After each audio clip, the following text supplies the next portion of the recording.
Bonjour à tous. Alors pour cette première semaine de cours de SVT à distance, je vais aborder le chapitre 4 sur les micro-organismes pathogènes et la santé.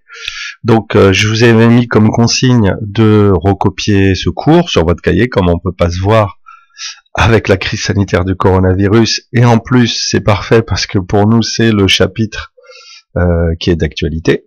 Donc micro-organismes, je rappelle, vous décomposez le mot en deux. Micro, c'est petit, organisme, c'est un être. Donc on va avoir des organismes tellement petits qu'il faut un microscope pour les observer. Ensuite, pathogènes, ça vient de pathos, la souffrance, gène qui génère. Donc en fait, ce sont les micro-organismes, les petits êtres vivants, les microbes, qui vont générer de la souffrance et donc parfois de la mort. Et on va voir le lien donc avec notre santé, bien sûr. On commence la première leçon où on va parler de ces deux types de micro-organismes que vous avez au programme de troisième, que sont les virus et les bactéries. Donc vous pouvez écrire ces deux titres. Ensuite, pour la première partie, nous allons commencer par aborder deux notions importantes de base que sont donc la contamination et l'infection. Donc tout d'abord, je vous ai mis des liens pour voir des vidéos. Pour le cours qui est ici, nous on commence par la notion de contamination. Alors la contamination, parce qu'il y a confusion souvent entre les termes, c'est vraiment lorsque les microbes vont franchir nos barrières naturelles que sont peau et muqueuse et pénétrer à l'intérieur de notre corps, qu'on appelle donc le milieu intérieur. La peau, vous la connaissez bien sûr, la muqueuse c'est moins connu. La muqueuse, en fait, c'est la peau qui commence à partir des lèvres et qui va tapisser les cavités intérieures de notre corps. Par exemple, à l'intérieur de votre bouche, vous avez une muqueuse. Puis dans la gorge, l'œsophage, l'estomac, l'intestin, etc. Donc c'est une espèce de peau, mais au lieu qu'elle soit au contact direct de l'air extérieur, elle est au contact donc de l'air qui est à l'intérieur de notre organisme. Et en fait, ces deux barrières que sont peau et muqueuse, empêchent les micro-organismes, virus et bactéries de rentrer. Alors, on le voit très nettement au travers de cette étude. Regardez ici. Lorsqu'on a essayé de dénombrer les micro-organismes à la surface de la main, vous voyez, du cuir chevelu, mais à chaque fois c'est la peau, on voit qu'il y en a un grand nombre, par centimètre carré, c'est un carré de 1 centimètre de côté.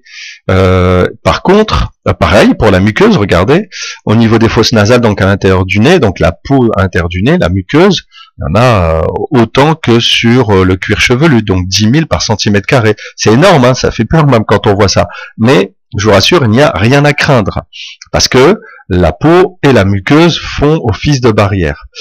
Et c'est pire, regardez, au niveau du gros intestin, de la muqueuse du gros intestin, il y en a 10 milliards de micro-organismes par centimètre carré.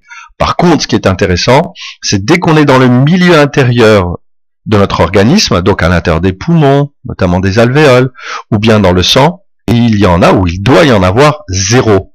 Donc, si une personne devait se retrouver lors d'une analyse de sang avec, ici, dans son sang, donc la présence de micro-organismes, là on parlerait de contamination.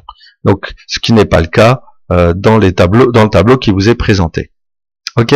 Donc ça veut dire que, tout d'abord, pour qu'une personne puisse être infectée, il faut d'abord qu'elle soit contaminée. D'accord? Donc, faut pas mélanger les termes et les inverser. Donc, c'est d'abord la contamination, puis l'infection. Alors, la contamination, on peut être contaminé par quoi? Voilà, donc les deux micro-organismes qui peuvent provoquer des épidémies, en l'occurrence. Donc, voici une bactérie et un virus. Au niveau troisième, vous devez connaître essentiellement une différence de taille. La plupart des virus sont plus petits que les bactéries. Les bactéries, c'est plutôt de l'ordre du micromètre 10-6 mètres. Les virus, 10-9. Des fois un peu plus grand, bien sûr, donc du nanomètre. Et ce que vous devez connaître aussi, c'est leur modalité d'action.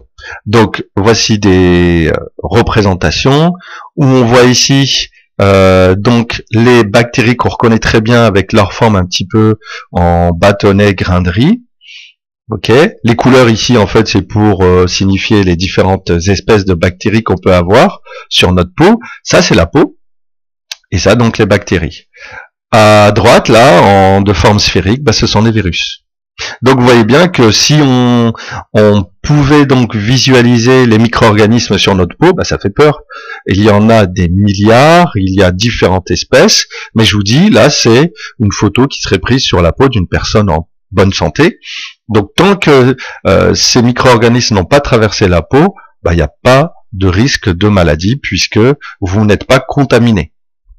Ok. Une autre photo. Au niveau donc du cuir chevelu, donc vous voyez ici un cheveu, ou un poil, ça dépend où est-ce qu'on est, la peau, et là vous reconnaissez encore ces bactéries et les virus.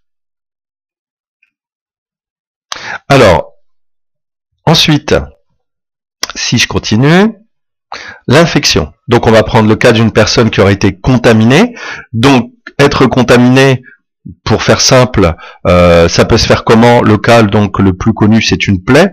Donc vous vous blessez, vous vous coupez à un endroit de la peau, et bien automatiquement ces micro-organismes vont rentrer. Dès qu'ils rentrent dans le milieu intérieur, vous êtes contaminé et donc là ils vont chercher à se multiplier. C'est la phase d'infection. Alors globalement, ce qu'il faut savoir, c'est que les bactéries ou les virus sont des parasites, c'est-à-dire qu'ils vont chercher, eux, à rentrer à l'intérieur de notre corps pour pouvoir s'y multiplier. Donc dans le cas des bactéries pathogènes, qu'est-ce qui est dangereux chez ces bactéries? C'est qu'elles libèrent des toxines. Vous voyez le nom toxique. Donc quelque chose de dangereux et qui au final, c'est ce qui nous fait mal et ce qui nous donne la fièvre. Donc, par exemple, là vous avez deux bactéries, parce qu'elles sont en train de se diviser, et vous voyez, en orange, sa toxine, qui, lorsqu'on a une bactérie qui libère une petite quantité, un picogramme, un 10-12 grammes de toxine, a priori c'est pas dangereux, mais si les bactéries vont se multiplier, que cette fois vous en avez des millions, voire des milliards, chacune d'entre elles va libérer cette petite quantité de toxines, mais au final, ça vous fait des milligrammes de toxines, et ça peut suffire à nous rendre malades et à nous tuer. Ensuite, dans le cas des virus, c'est encore un autre système, c'est le cas du corona.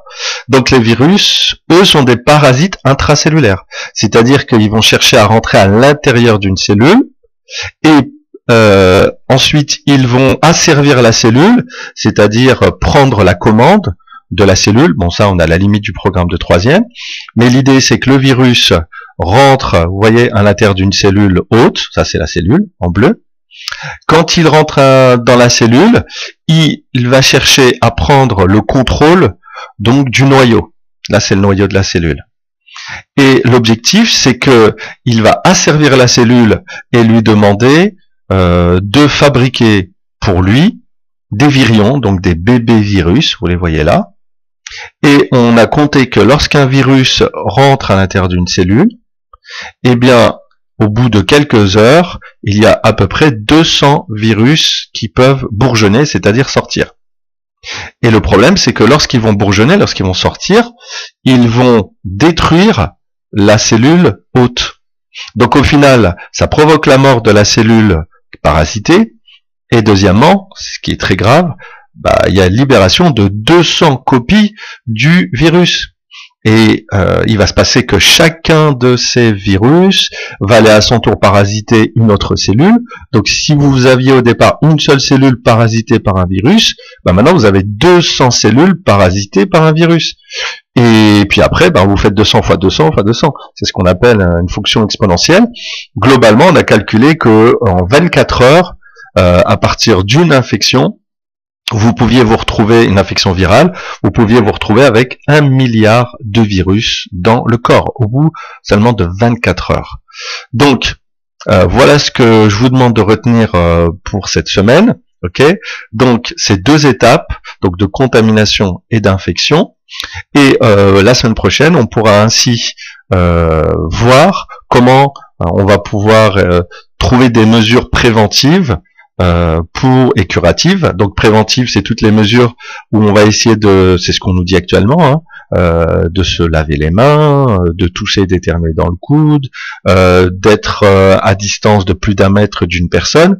Donc toutes ces mesures-là qui vont nous permettre donc de prévenir, c'est-à-dire d'éviter une contamination et donc une infection. Et puis ensuite, je vous ai mis aussi des exercices à faire grâce à la visualisation de ces vidéos, du cours illustré, et ces exercices sont sous forme de QCM ou de texte à trous pour évaluer votre travail. Voilà, je vous remercie de votre attention. À bientôt.